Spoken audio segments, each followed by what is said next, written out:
തൂഫാന്റെ പ്രവർത്തന മികവിനെ പറ്റിയിട്ട് ഞാൻ ഒരു വീഡിയോ ചെയ്തപ്പോൾ അതിൽ സ്ഥിരം വരുന്ന കമ്മികളുടെ കമന്റ് ആട്ടോ, കോൺഗ്രസ്സുകാരെയാണ് പിടിക്കണത്, ലീഗുകാരെയാണ് പിടിക്കണമെന്ന്. ശരി, ഇവിടെ ആര് ചെയ്താലും പിടിക്കണം. പക്ഷെ നിങ്ങളൊന്ന് ആലോചിച്ച് നോക്കുക. അപ്പൊ കഴിഞ്ഞ 10 വർഷം ലീഗുകാരായാലും കോൺഗ്രസ്സുകാരായാലും ഇത് ചെയ്യുന്നുണ്ടെങ്കിൽ അവരെ വളർത്തിയത് ഇവിടെ ഒരു ആഭ്യന്തരമന്ത്രിയല്ലേ. ആ ആഭ്യന്തരമന്ത്രിക്ക് വരെ നല്ലൊരു വാഴ നട്ടിരുന്നെങ്കിൽ അത് നല്ല ഉഷാറായിട്ട് വളർന്നിരുന്നു. നിങ്ങൾ എന്ത് കാര്യത്തിന് നിങ്ങൾ എടുത്തിട്ട് പിന്നെ ഈ ന്യായീകരിച്ച് ഓവർ ടൈം പണിയെടുത്തിട്ട് നിങ്ങൾ വെടിവെക്കുമ്പോൾ അത് നിങ്ങളെ ചന്തിക്ക് തന്നെയുള്ള അവസാനം വന്നു ചേരുന്നത്. ഇവിടെ ഒരാളെയും വിടൂല. കോൺഗ്രസ്സുകാരനായാലും ശരി, LDF-കാരനായാലും ശരി, UDF-കാരനായാലും ശരി, ഒരാളെയും BJP-കാരനും ഇവിടെ വിടുന്നില്ല.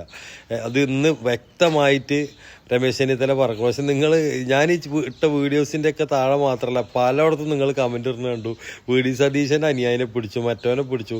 നമ്മളെ കോടിയേരിയുടെ മകനുണ്ടല്ലോ, ബിനീഷ് കോടിയേരിനെയൊക്കെ പിന്നെ എത്തിങ്കാല മക്കൾക്ക് അരിഭക്ഷണം കൊടുത്തതിന് എന്തിനാണ് പിടിച്ച് അറസ്റ്റ് ചെയ്ത് തോന്നുന്നു അല്ലേ. എന്തിനാടാ ചെങ്ങൈമാരെ, നിങ്ങൾ ഈ വന്ന വഴി മറന്നിട്ട് ഓരോരോ കാര്യങ്ങൾ നിങ്ങൾ തന്നെ വഴി വെച്ച് കൊടുത്ത് കഴിഞ്ഞൊരു 10 വർഷം കൊണ്ട് ഇവിടെ ലഹരിയുടെ കോട്ടയാക്കി മാറ്റി. 27 ബാറിൽ 927 ബാറാക്കി.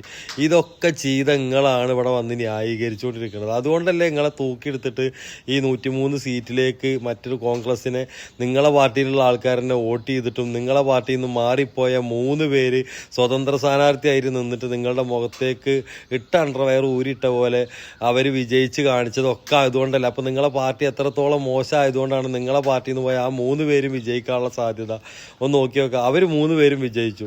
ആ മഹാഭാവം പിടിച്ച കുഞ്ഞികൃഷ്ണനായിട്ടൊക്കെ അയാളൊക്കെ ജയിച്ചതിൻ്റെയൊക്കെ കഥ നിങ്ങൾ നോക്കിക്കഴിഞ്ഞാൽ നിങ്ങൾക്ക് അതിൽ മാത്രം മനസ്സിലാവും. കുറെ ആൾക്കാർക്ക് മനസ്സിലായി. അതുകൊണ്ടാണല്ലോ ഈ 103 സീറ്റൊക്കെ നേടാൻ വേണ്ടിയിട്ട് നിങ്ങളെ ആൾക്കാരും വോട്ട് ചെയ്തുകൊണ്ട് തന്നെയാണ് ഇവിടെ വിജയിച്ചത്.